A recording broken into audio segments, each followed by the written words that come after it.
Hi, this is Scott Garibay. Today I'm going to talk about Dungeons & Dragons and the 2018 royal wedding between Prince Harry and Meghan Markle. All right, so the other day, it was Friday, and I was pretty oblivious to the royal wedding. It just doesn't come up in my circles. I don't really follow the rules that much. I know a little bit about them, but not much at all. So several members of my family were started talking to me about the royal wedding. And my first instinct was to think, what's that got to do with me, right?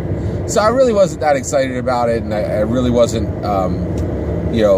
really that interested in watching it. But I also saw the passion of my family for it. Their interest, I wouldn't say passion. So they were interested, and they were excited about seeing it the next day. And so, I held my tongue for a minute, and that, that's something that you should definitely learn to do, learn when to talk and when not to talk. And so I was thinking about it, and I was like, okay, so tomorrow they're going to be watching, the royal wedding. And I'm not really that interested in it. So, I guess I'll just, kind of go along with them and, see if it's interesting and, try not to spoil their fun. Right.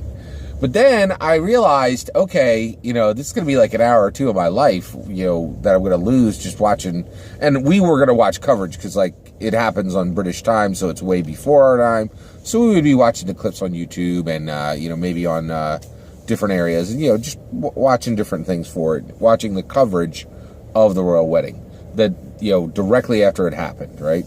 And that's the way a lot of people experienced it in America.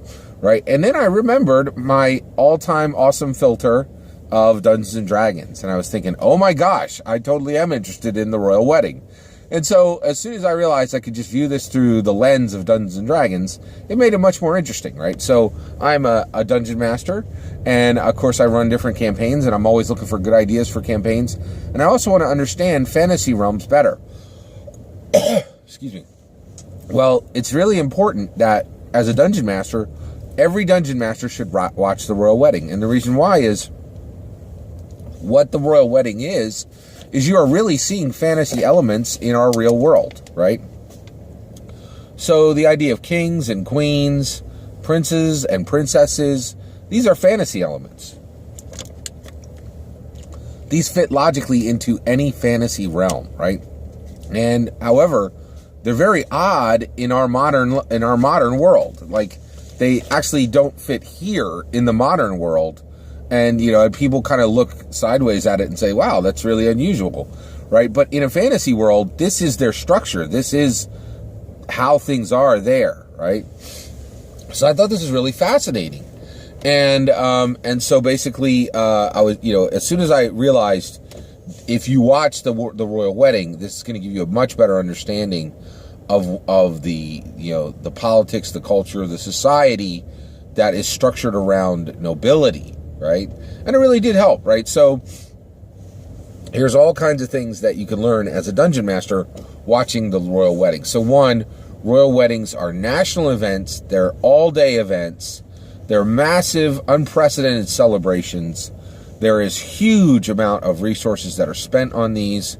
And the actual event itself, the people who attend, the children who carry the bride's dress, all the people who go to the ceremony, the people who go to the reception. I didn't know this. They wear different clothes for the wedding itself. They wear different clothes for the reception. There are multiple receptions. There are multiple dresses. All of this, right? And so if you watch the royal wedding, between Meghan Markle and Prince Harry, you get a really strong understanding of what that's going to look like, right? And also, for instance, Prince Harry is a soldier, right? And so you got to see what a soldier's uniform would look like when used for the wedding itself. Very unusual. It really didn't look like a uniform, but it really didn't look like a tuxedo. It was somewhere in between. Very, very unusual, right? So, and also you could see the amount of time and attention that goes into every single detail. And one of the reasons why is royals, they don't play, man. They get a lot of special things for their events. All the stops are pulled out, right? And so it was really very, very interesting to watch this from the perspective of a dungeon master and being able to place a royal wedding within your campaign. So one, this event would would be very dangerous from a security perspective, because it would allow, lots of distraction for enemies to sneak in and attack at that particular moment. It would prevent lots of distractions for if there was going to be theft within the city the city where the royal wedding was occurring. It would give lots of opportunities for any kind of player characters to access people that they normally would not be able to access, to speak to people, to make trades, all kinds of things like this. So one, it is a huge opportunity for many, many, many different story ideas, right? So that's really important to understand. Also, just understanding that, every single royal wedding is a historical event, and it has political, cultural, and societal parameters for that society. And that wedding will change that culture. Just like the wedding of Prince Harry and Meghan Markle is going to change Britain. It really is changing Britain. So one, of course, Prince Harry and his older brother are the sons of Princess Diana. Of course, I'm of the generation of Princess Diana, and her death was world changing. Like, the whole world just kind of was really impacted by her presence, and everyone remembers her, and so there's a lot of goodwill that is extended to her sons, right? And so Prince Harry and his older brother, of course, they are Diana's children, right? And so same thing there is what, you would think about what is the structure of the people of the fantasy realm toward these prince and princesses, right? But one thing I thought was really, really fascinating is, so one, Prince Harry and his older brother, I can't even remember his older brother's name. I think it's George, but I do remember Harry's name. And one of the reasons why is, over the years I had done some reading on the royals. I almost never do any reading on the royals specifically. I read about the royals when they cross over into other things that I care about, right?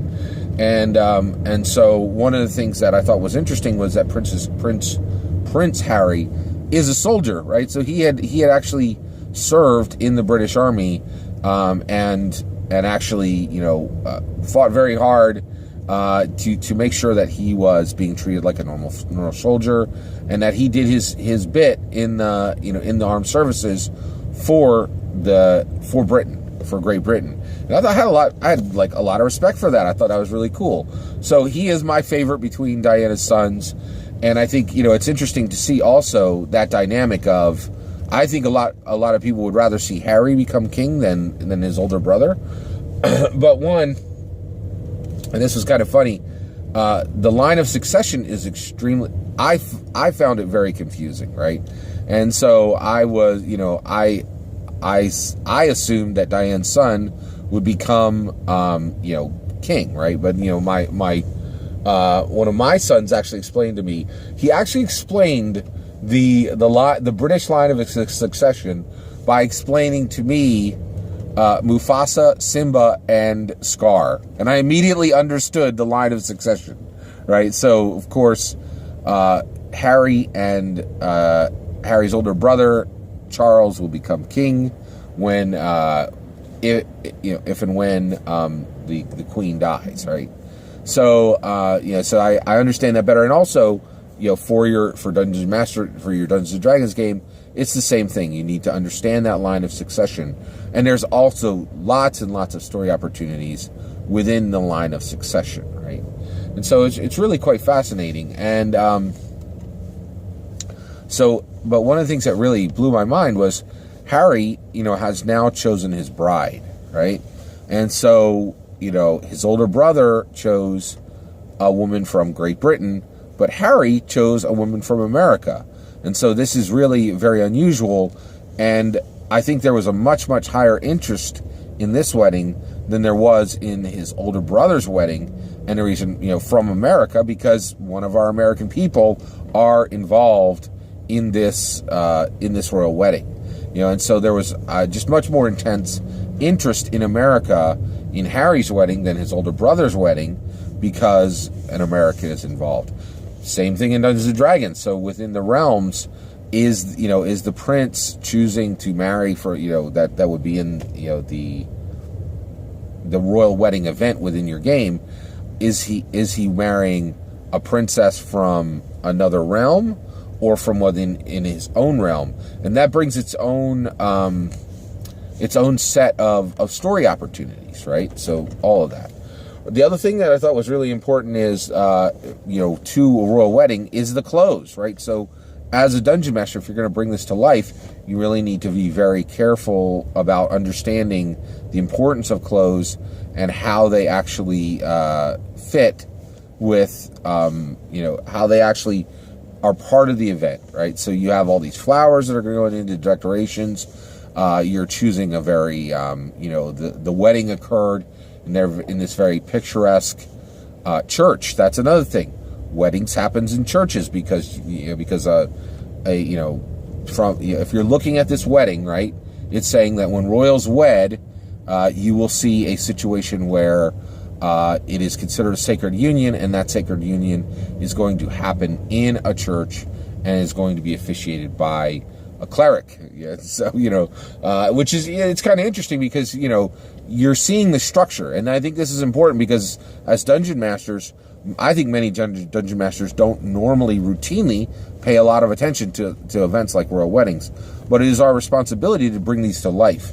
And the clothing is a really, really big part of it. So I want to talk about Meghan Markle's dress, right? So one of the things that Meghan Markle's dress was very, very interesting and really did have some fantastic elements. So Meghan Markle, I thought one of the things that was most fascinating about Meghan Markle's dress was it was designed by Claire Waite Keller, right? And so basically the designer of the dress was a very, they kept it secret until the very last moment, and it would be the same thing within a normal realm where, there's all eyes on me is going to be for the queen, for the princess who is being married. The dress is a very critical part of the marriage. It actually highlights the bride as the center point of the entire event, right? And there's like this presentation of the dress as there's a walk. Also, who walks the bride down the aisle? All these things, every single one of these, you need to have an answer for every single aspect of the wedding that is key and that is public and that is visible. Not every aspect of the wedding, but one, and also think, where is the story opportunity here? So this is a minor note, but I thought it was so. Actually, I really thought it was interesting. Meghan Markle's dress. So one thing I thought was really interesting was Meghan Markle's dress had three parts. It had the dress itself, it had the train, and then it had the veil. The dress itself was very plain, right? It looked like something I would see on an Easter Sunday at church, right? But then the train was good, right? It was, the dress was plain, the train was good, and the actual veil was very fantastic. It really was an element of fantasy. It looked like, gossamer, that had been threaded by elves, you know what I mean? And the way the children actually carried the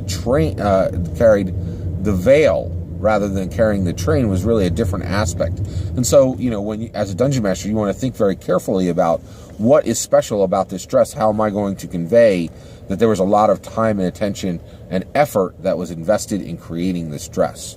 Right? So it's just one thing you want to think about as you're crafting your royal wedding and the story events that are going to happen around that royal wedding. This is the minor side note I was talking about with the dress. I really was blown away by the design choices on the dress. So one of the things, basically costume design is really what's happening here, right?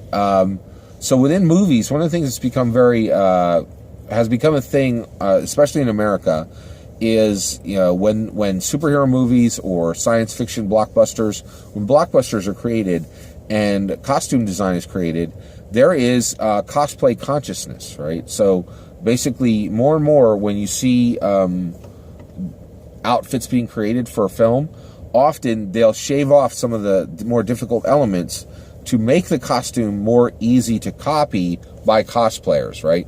And the easier an outfit is to copy by cosplayers, the higher the number of cosplayers you're going to have that will do that cosplay if the character is liked and people are excited about the character. So all this is going on, right? So I really feel that Claire Waite Keller, the designer for Meghan Markle's dress, was very cosplay conscious. Right now, I don't think there's going to be a lot of people cosplaying as Meghan Markle, but what you're going to do is you're going to see just many, many, many brides using her dress either as an inspiration or using her dress very directly, right? And one of the things that's really interesting is Claire Waite Keller has created a dress that would be cost efficient. This would be cheaper to copy than most dresses would, because the dress is very plain, the train is good, and the veil is the most fantastic part. So because the veil just uses kind of like a shimmery gossamer material, that's actually going to be one of the cheapest parts of the dress, right? So you can make the cheapest part the most fantastic part. And so Meghan Markle's dress is actually one of the attributes of her dress is it's easy to recreate. And so you might see quite a few dresses in America of brides choosing to be, of women choosing to be brides using that very economical design. So I thought that was really interesting. So, so basically that's pretty much the full sweep on the Royal Weddings, my thoughts on it. As a dungeon master, you should absolutely watch the Royal Wedding, because you're really seeing a fantasy, you're seeing a fantasy element played out in real life, right? That the Royal Wedding seems like it would much fit better in Greyhawk than it would in Great Britain, right? It's just, in modern society, it seems like an outlier, but within our games, events like this should happen pretty frequently, and so, especially also if your games use inspiration from real life, which often Dungeons & Dragons do. They're paying attention to what's happening in real life, and aspects that are in your Dungeons & Dragons game should reflect the excitement and the fervor and the momentum that's happening in real life. So absolutely, if you're a dungeon master, watch the Royal Wedding, check it out, and then take cool aspects from that Royal Wedding and drop that directly into your game. Take care.